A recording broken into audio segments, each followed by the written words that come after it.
Bienvenido, BIGJAY, escape a República Dominicana. Hasta pronto, papi.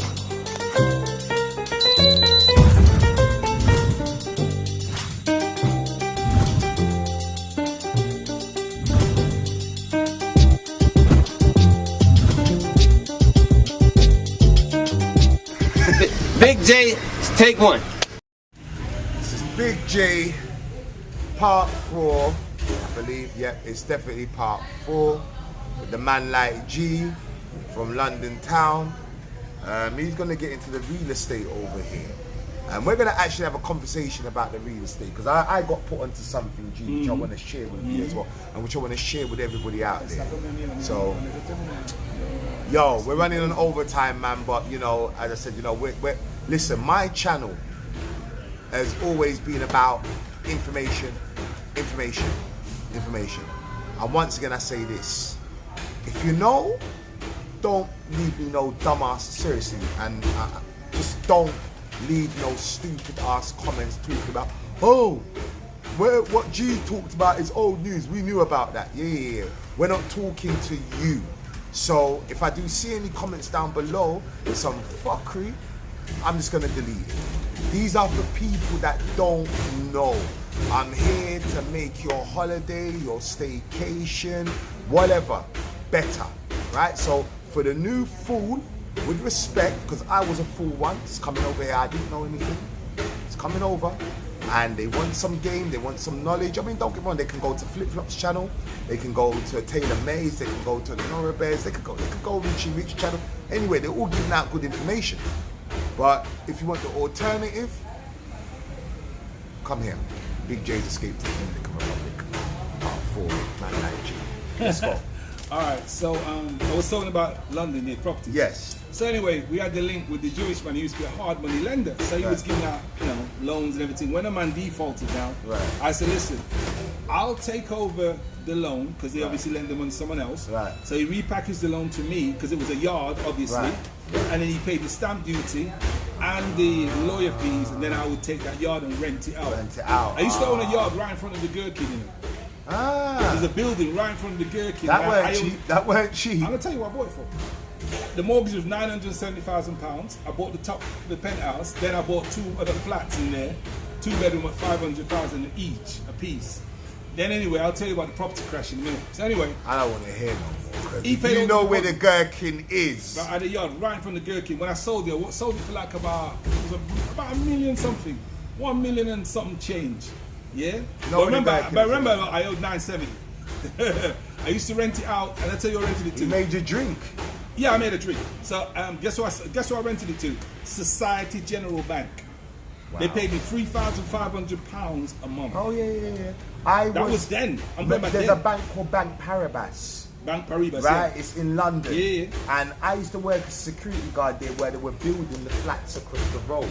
That's near the Gherkin. Yeah, man. That's I used to work. Right by the Petticoat Market there. That's why on that same street. And I remember when I was a security guard there, I asked one guy came into work there because it was, you know, obviously they do the stuff. That's the same building that I'm talking about. I owned the penthouse at the top. That was and we had the rooftop patio. And they were just building it back in the day. Right, well, let me tell you what happened. Over 20 years ago. Right, there was an Indian guy that owned the whole thing and he defaulted on the loan. So I went to the Jewish man and said, I'll take 3 of the units. He says, oh, well, you got to take the top and you got to take these 2 units and I'll get rid of the rest. And he paid the stamp duty and all the fees and I took over the loan. And then he had to give me a drink to pay the mortgage while I had to get it rented out. So I said, listen, you got to pay the mortgage as well until I rent it, and then I got Society General to rent it out. Crazy. Let's talk about the real estate in real estate. Oh. My lady's put me onto some. I tell you what, man. She got sent from God because she put me onto some. I knew game, but she put me onto some real game. Well, real estate here. In terms of real estate. Real estate here is good. I mean, it's cheap. No. It's dirt cheap. You just gotta know the right. No. But I think that. Alright, pause. When you say dirt cheap, because you got man like, okay, so big shout out to Bo. You got a man like Bo Rates that does his thing, and he's buying, condos and stuff, and he's spending 300 grand. Not everybody's got 300 grand at their disposal. Nah, let me break it down to you, okay? All you need is like-minded individuals. You pool your money together, just like we did You're back in the talking day about a of the partner. Just like the partner for the UK people from the Caribbean, just like the partner, which now the white man calls the platform in London, which is legal and legit at HSBC, Barclays Bank, Deutsche Bank, Standard Chartered Bank, and they put 100 million, 200 million, 1 billion in cash and trade the money. Okay? That's what they call the white man partner. But yet black people, when we did partner, it was illegal. You understand me? They call that's their partner. I mean, like I said, I'm on to something. So let me run the thing. So you asked me a question. Yeah. So you gotta pool the money with like-minded people. You just make the numbers bigger to come up with the money. So you want 350, you just get a few guys together who's interested and serious, right? And you either buy a piece of land. I got a very good brother here who's a builder from the US. Proper guy, does everything pucker, nice, clean, crystal buildings, condominiums. He's from Boston. I just call him Brother Dale, but I call him my brother. He's the builder, and he will build you beautiful condominiums. You buy the land, cheap, 50, 60K, whatever, and you put 2 buildings up, 2 apartment buildings, and he's popping them off at like 250 a piece, 220 a piece. You see, not everybody's got that money. I'm talking selling them. He bought the land for 50, and then the construction costs obviously as well. But if you pool enough, man, listen. Man's throwing away money in London buying all some little matchbox house, matchbox apartment for £250,000, and you're looking at a brick wall. Don't forget that, with no sunshine. A man's buying that, looking at the nasty Thames, right? Where shit's floating in the water. A man's buying yard for £350,000. Sometimes $1 million. If you and don't $1 million. Yeah. And you're looking at the doo-doo, so don't even play with me, because I've done it. I've been there. I walked that property road in London. I've been and done it. I've done all the back-to-backs, and I've done all the flips on yards. I've played the game right to the highest level. So I know the game. You come here, you can construct and build property at a very minimal price, and then you just rent it out on Airbnb. No need for tenancy agreements anymore. Those days are over. God bless Airbnb. God bless Airbnb, because you don't need no contract. The money goes straight to your account. All you need to have is somebody over here to let them in, open the door, your money's ready in your account, and they have a great stay, and then they go home. I've also got somebody over here that can get you good health insurance so you don't drop down dead on the floor like some man do. I've got a nice young lady, she speaks English. I can put you on to her, so when you come over, you can get your medical insurance. Even if you're coming for a vacation, it's still a good thing to have if you're going to come here regularly. So if anything happens to you, you can go over to the medical clinic, you can go to the Global Clinic. If anything happens to you and you're checked out and you're okay, and you pull out your little medical card and they say, oh, okay, good. You have your medical card, you're nice, you know? Instead of you coming here and having problems and you don't know what to do and where to go. So I've got somebody that can hook people up if they're looking to come here, even for a vacation. I mean, you're talking about, it might cost you 30 quid, dollars a month, $30, $40 a month for a medical card that if you had a problem, you just picked up straight away, you sorted out, doctors on you, speaking English too, not just Spanish. I mean, I had a talk with brother Big Mac a couple of days ago.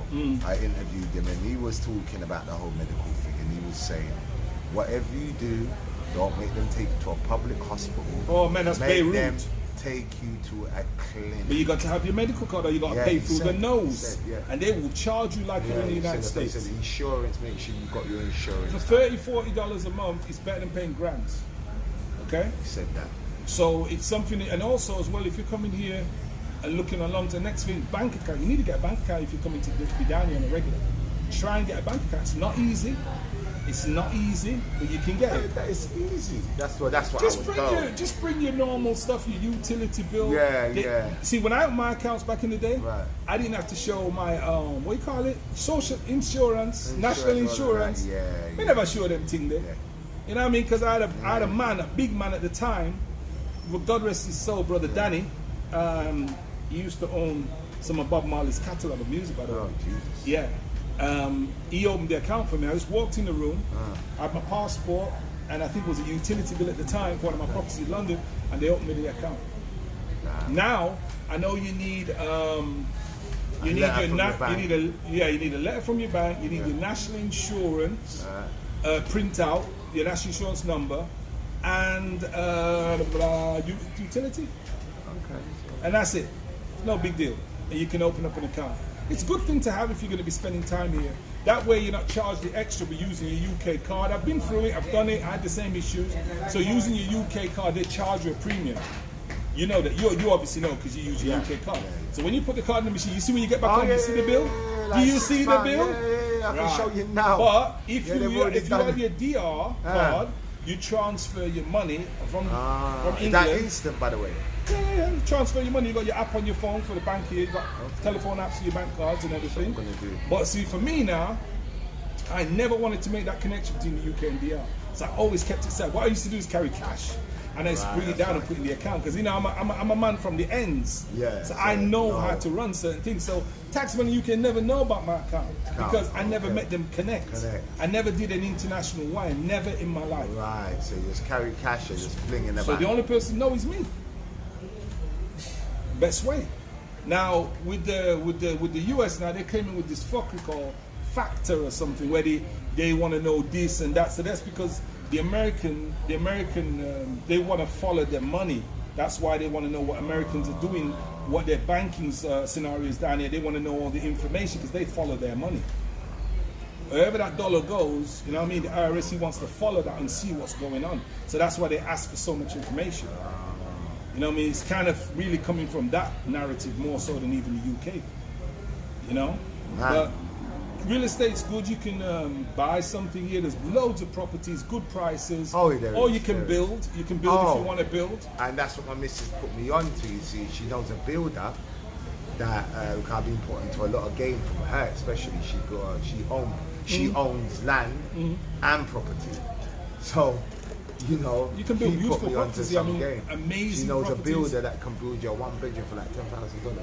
Yes. And build your and then it keeps going up. Duplex, and then keeps going up. Look, I'm gonna show you some pictures when this is done. This is an island. You don't understand? This is an island. I'm gonna show you some pictures. And I don't do this. Listen. Talk to them. I'm in paradise, okay? So I don't do no third world. Yeah. See, what I look at third world is where man's coming from the west because you're running from there to come here. Got COVID that kill your ass right now in Europe and America. Yeah. At least over here, so yeah, we got it, but it's not like as bad as what everybody else has got it. Exactly. This is a place what can sustain itself. So if anything goes wrong in the world, this is a place where they grow their own produce, they grow their own vegetables, everything, so they can sustain themselves with the natural sunlight. Sorry for the man them in Europe and on the blood clot sunshine and on some part of the US still, you see me? Because I know solar panels is really good over here as well. That can save. Oh, you can sustain yourself. Because electricity is so cheap over here. Yeah, you can sustain yourself naturally. But like I'm saying, this is a great place for so many different things, so many different narratives that you want to push. It's up to you. Property is great. If you don't want property, you can rent. That's also good. Just make the right connections with the right people, or you won't get ripped off. If you're not and you're just going with what people say, you're going to get done. It's as simple as that. Like anywhere in the world, you get robbed. If you don't know who to know and who to talk to, you're going to get played. So try to make sure you connect with people that are down on the ground. I mean, I'm not just talking, I live it. I've been here a long time, so I know what's going on. I don't mess with fuckery. I don't know fuckery people because they're not in my narrative, they're not in my phone. I make a decision to deal with who I know does things derecho, which is straight. You know what I'm saying? I don't deal with fuckery. I'm too old for that. Being there, done it, got the t-shirts. I just deal with people that I know are on a certain level and going in a certain direction. If they're not, then I just say, okay, it's all right, it's cool. You know what I mean? Because I don't do drama. I'm on an island where everything is nice. You don't want no shit. You don't want stress. Yeah, I did that in London. Yeah, you did that in London. It's true. It's true. It's true. I don't do Why stress. would you come over? And I'm glad when you sent me that message. Because I actually do remember the message. You said, "Yo, look, you're too big for that. Why are you? Yeah, wait, look, you're over here. Short, man. Loud them. You're like, this yo. place is not about. This place is not about stress. In Jamaica, they said, "Yeah, take it easy, man." Over here, they say tranquilo. It's the same thing. Take it easy. What are you rushing for? They say when you're walking faster, what are you walking so fast for? Take it easy, go slow. So I remember when I left London, I went up north because I live in Peterborough. Okay, I know. So I left London to go Peterborough. Just for quietness, and I remember God rest his soul, man. Robert Lewis, man. His anniversary should be coming up soon, man. My best friend that died. And I remember Robert used to say to me, "Why are you walking so fast?" Alright? Why? And it took me a while to slow down. It's London. I used to walk like I'm on a mission. I used to look at everybody else. Why you don't walk? But why you walking like, nah, man, slow. You're in country now. Chill. You remember what Jamaicans used to say about people when they moved to England? They turn mad. Yeah. Right, because that's what it does when you go to those countries that move fast. They think you're crazy when you walk so fast. Yeah. There's so much wrong with you. You know what I mean? And then here is a total opposite. It's more a reverse of more spiritual, more relaxed, calmer. That's why so many people are coming here, because they're looking for something different. By the way, I've met lots of women, black women from the US here as well. Really? Oh, I wow. met them in the supermarket, brethren. Wow. Just in the supermarket, and I just hear the talk, and I say, "Oh, you're from the US? Where you from?" Plenty. Wow. Yes, Wow. a lot of people are finding. You know, there's a lot of American choice. brothers that have problems with a lot of it. They say, they don't want the American woman over here because they're bringing their American mentality and putting it under the... No. One thing about this place... No, that's what I've heard. One thing about this place, they will never, ever assimilate to American culture, because they don't want to. They like their own culture too much. They're nationalists. They're very nationalists. So they will never assimilate to anything else other than and their Taylor own made culture. actually touched on that. He goes, They will never assimilate. Doesn't matter what you're coming with. But then you hear a lot of brothers saying that they're turning like Americans. Don't worry about it, man. I've been here since 2003, and it's not changed yet. Okay? Their narrative is about their culture, and they're maintaining that. All right, they maintain everything to do with their culture. Well, I've got to say, and I pull it out there, and I don't give a shit what anybody says. My mother, a Jamaican woman, and apart from my mother being the best woman in the world, yeah, I say the same thing. We have to put mother at number one.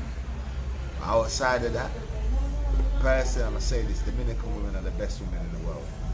Well, that's just my opinion. Here's what at the end of the day, whoever's got a problem with that. Here's what I will say. It is what it is. I will say that, to me, whoever you are comfortable with as a man, whoever you are comfortable with as a man, I don't really deal with the nationalistic of the individual as a woman.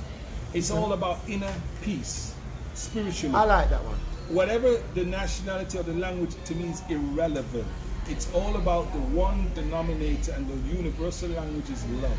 As long as that respect and mutual love is together, and it's in the right place together and equal, there's no problem.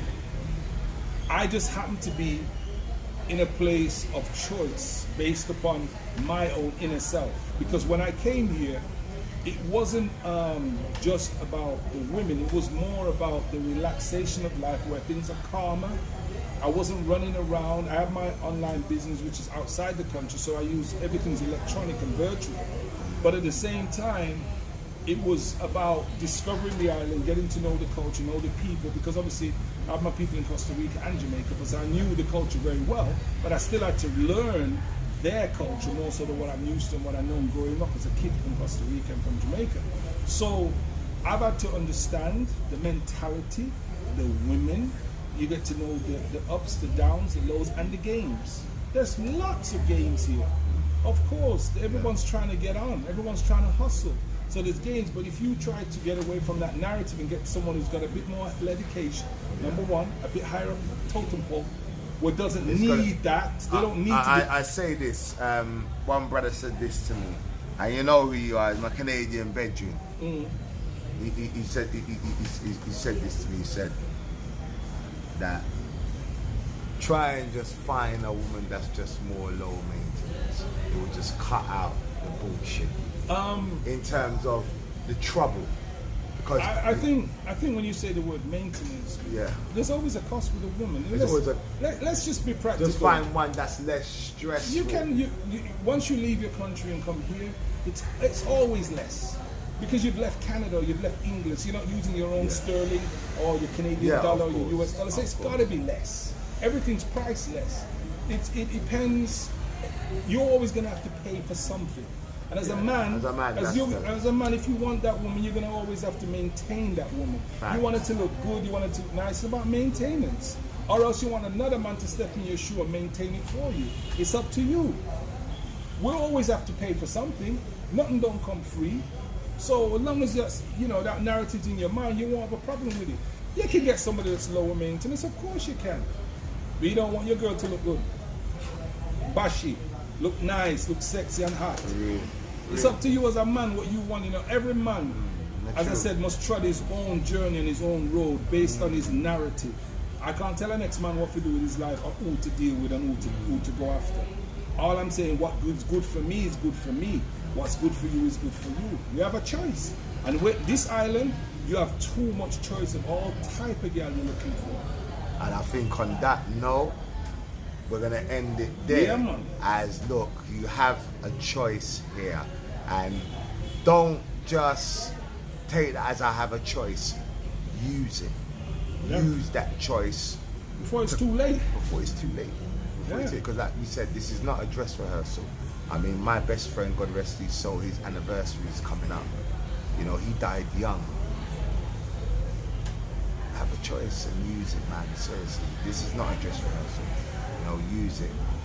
If you're coming here, if you're going anywhere around the world, number one priority is make yourself happy. And don't listen to people's negativity. Come here and form your own opinion.